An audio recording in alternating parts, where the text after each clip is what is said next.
one of my struggles is two things. One, I love to hustle. It's a problem for me. Like, I don't just like to do drugs. I like to hustle. Welcome to the club. That's as Welcome. well. It's about myself. The other one, We understand.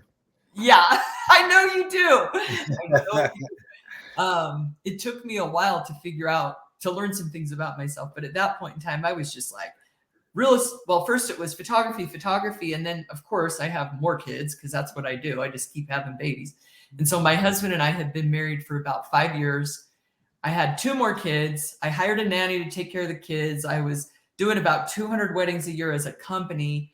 And I relapsed. Yeah, it was a lot. I had, employees. I was building a studio, and then I had a back surgery and I relapsed on drugs. And man, when I did that, my hustle vibe just came into play, and real estate was the thing in Utah. And I thought, I'm going to do this. I told my husband, stay home, take care of the kids. I'm going to go kill it, And I got involved in these illegal real estate deals that were just during, 2005 to 2008, the market was booming. And, I remember when the feds showed up to investigate, because I had just been able to power through the hard things in my life, but yeah, you're up against a brick wall when you're up against feds, like all my own weaknesses. I think I told the FBI they needed to go take a lie detector test. They love me. They hated me so much. Oh, with that PSI report read. if I could have, looking back, I'm like, if I could have just said, all right, I made a mistake. How can I make it right? Right. Just like an ounce of humility, it would have been a completely different game for me. But by the time I walked into a federal courtroom, I had pissed off everybody, and my range was 0 to 7 years. I had no criminal history. I should have, because I've been doing things most of my life and getting away with them. But the judge just looked at me and said, if I could give you more time, I would. I'm going to give you the 7, if I could give you more, I would. Right. And man, I remember that day looking back, because I had all my kids in the courtroom and my husband, and thinking, what have I done? Like, it was like this shock to me that I had been in such denial about what I was doing. And it became really clear that I had traded everything important, which is time, for the most, unimportant, which was money. And I had tricked myself and been living just in the worst way. And so I was super fortunate. The judge gave me 8 weeks to say goodbye to my husband and kids. In the feds, there's no federal prison in Utah. So I was sent to Dublin, California.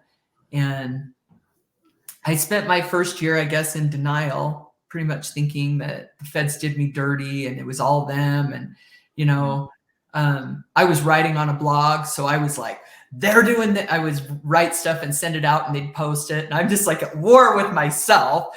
I remember the captain calling me over to his office, and he said, Louder, do you like being in my office? I said, I don't mind. You guys have a nice bathroom over here, whatever, He's like, he goes, what did he say? He goes, we didn't do this to you. He goes, we're just housing you. I don't understand why you have so much anger towards us. And I said, well, you can open the door and let me out if you don't like it. He's like, I'm going to open the door to the shoe and let you in is what I'm going to do, I got to spend a few months in the shoe. But yeah. And then I spent just about 5 years in prison.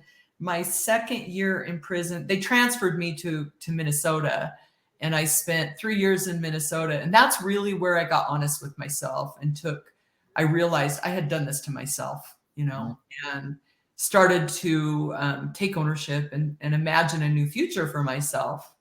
And I would say by the end of my sentence, I was shipped back to California for the last 7 months. Man, I was freer than I've ever been in prison. Like, I felt totally free and my heart was open. And then I met these amazing people like you two, who have come from much more difficult circumstances than me and have these amazing souls. And I found my favorite people in prison. And, when they called my name and I left, all the girls came running out and cheering for me and were so kind to me. And I came home and my heart was so full that I knew I would have to write a book. So I wrote a book just to share that. Yeah.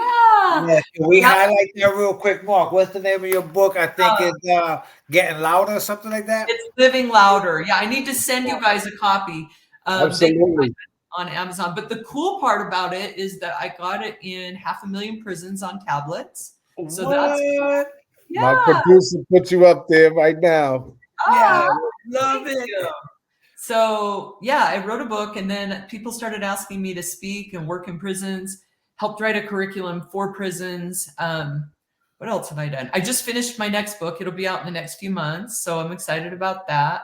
Nice. And yeah, you know what's cool though? The best part is rebuilding. Like as I rebuilt my integrity, I've been able to make an impact in my family and community's lives. Like I've been able to connect in a real way, and my kids trust me, which is kind of amazing. You know, that might be the best thing. So that you know, first of all, amazing. I'm sorry, EB, but like you know, this is like my topic here, and I love the underdog story because she hit on all my topics here: recovery, drugs, acceptance, and integrity. Right, and that's an amazing journey. Right, sometimes we get so stuck in believing our own lie that we stay stuck there. We become oblivious to life. And everybody else's fault except our own. Right. And tell people when you accept accountability.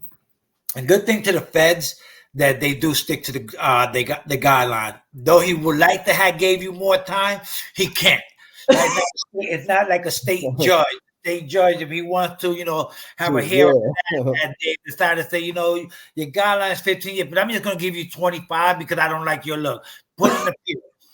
Federal judges have to go by that guideline, and they stick to it. They can go, you know, to the max or go lower, but they can't go above that on that guideline. So good to that.